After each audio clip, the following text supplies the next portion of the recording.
So the next part of the move that just kind of follows up that move we just did is more of a tripod pass. I use a lot of tripod passes because you're kind of loading everything to one side, right? And if he can't get the underhook back, there's not really a whole lot of ways he can stop you.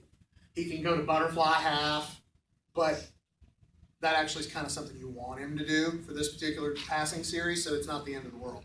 But I'm going to show you guys what happens a lot on this pass. So what happens a lot on this pass, we're starting the same way. He goes foot on the hip, right?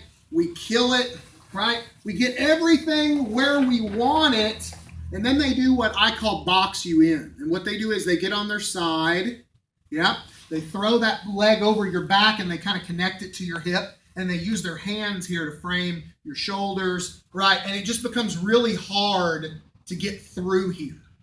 As you start stepping, they're blocking your knee, right? Yeah, it just becomes real, especially with tall, long guys. It becomes really hard to get through this. Now, there's ways we can get rid of this stuff, but this makes for a pain in the butt.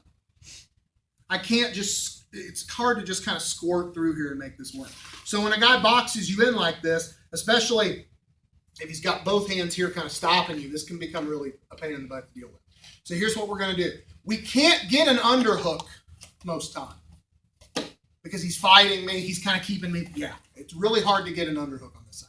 So what we're going to do is we're going to use our head to make an underhook. I'm going to put my head in between his bicep and his chest. So I'm just going to drop my head and drive it down. That kills his ability to frame on me. I still have this deep underhook on this side.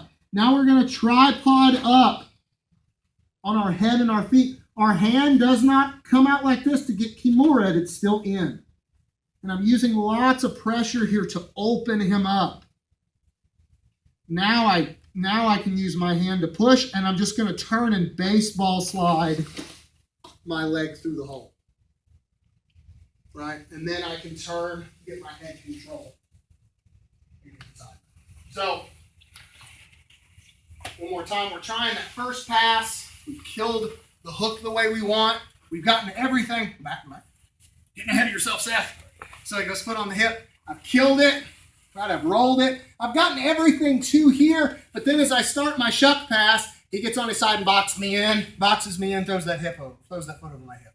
Right, and it just becomes really difficult to get through here if you're just continuing to try to force that pass. It's not a good idea to try. I mean, you can, but kind of square peg round hole, right? It's just really hard to make this work, right? So now what I'm going to do is I'm going to pressure in. I want him to get his frames extended. I want him to really sell out on those frames so I can circle my head underneath and kill it the way I want.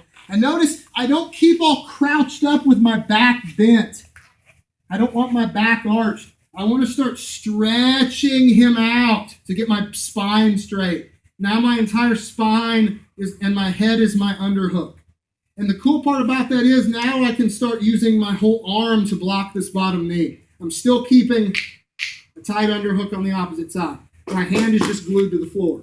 I'm going to push that knee down. My knee is still controlling his foot. I tripod up. He's probably still going to keep that foot on my hip. Right, yeah.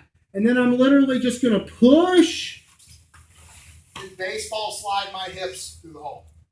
Once I get to here, I'll look for head control, and then I'll turn. I'm always looking to get the guy's head. Right?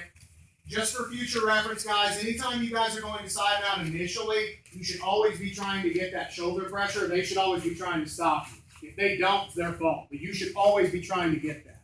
It helps establish and consolidate the position. Right? So one more time.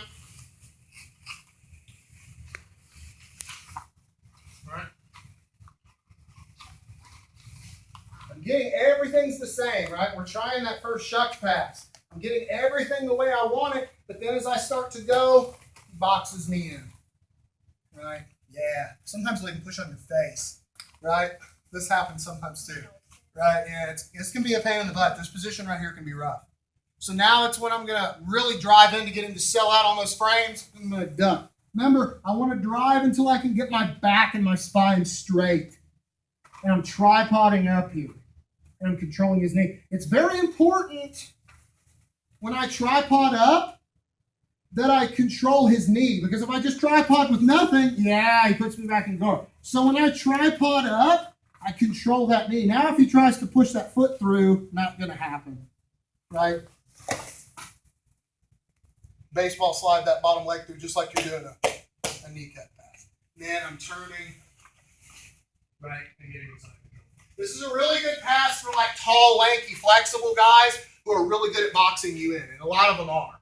You roll with somebody that's long-legged like Seth, right, or is flexible, and if you try any of those passes where we're trapping the foot and trying to pass around, like that chuck pass we just did, that's something you're going to have to deal with, is them getting on their side, throwing that leg over your back and hooking your hip and boxing you. And it becomes really difficult to pass through. Sometimes you just get stuck, and this is an excellent option for kind of getting through that. Anybody need to see it again? Feel like we got it? Cool? All right, guys, let's try it.